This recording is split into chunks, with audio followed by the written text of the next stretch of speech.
Hi, everybody. Kind of a very sad story today. Christopher Dennis, who some of you may know as being famous for being the Hollywood Superman on Hollywood Boulevard, who would pose with tourists and things for pictures, has passed away at the age of 52 in a pretty bizarre way. He was actually digging in a bin of clothing. He'd actually dove into a bin of donated clothing and died in the process. So, what a bizarre way to go, and for a guy who lived a pretty bizarre life. He'd been doing this type of thing, dressing up as Superman, for at least 25 years and had become fairly known in the entertainment community. He was featured on TMZ quite a bit because he really took on the mantle of Superman seriously. He had broken up several attempted burglaries, purse snatchings, muggings, but he was also a featured collaborator on Jimmy Kimmel Live.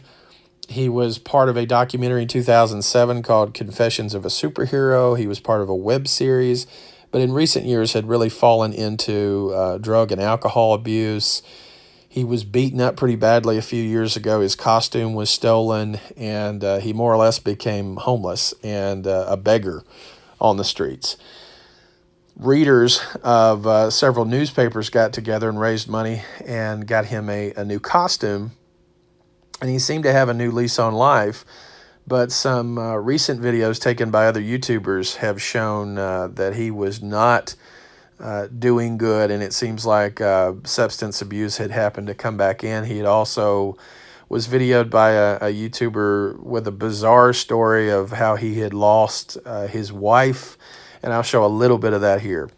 But as all I know is I do kind of want to die because I don't have my love in my life anymore. And I love it with all my heart. He had actually been married in front of the Superman Museum in Metropolis, Illinois, where me and Lori had recently been, and such a sad way to go out.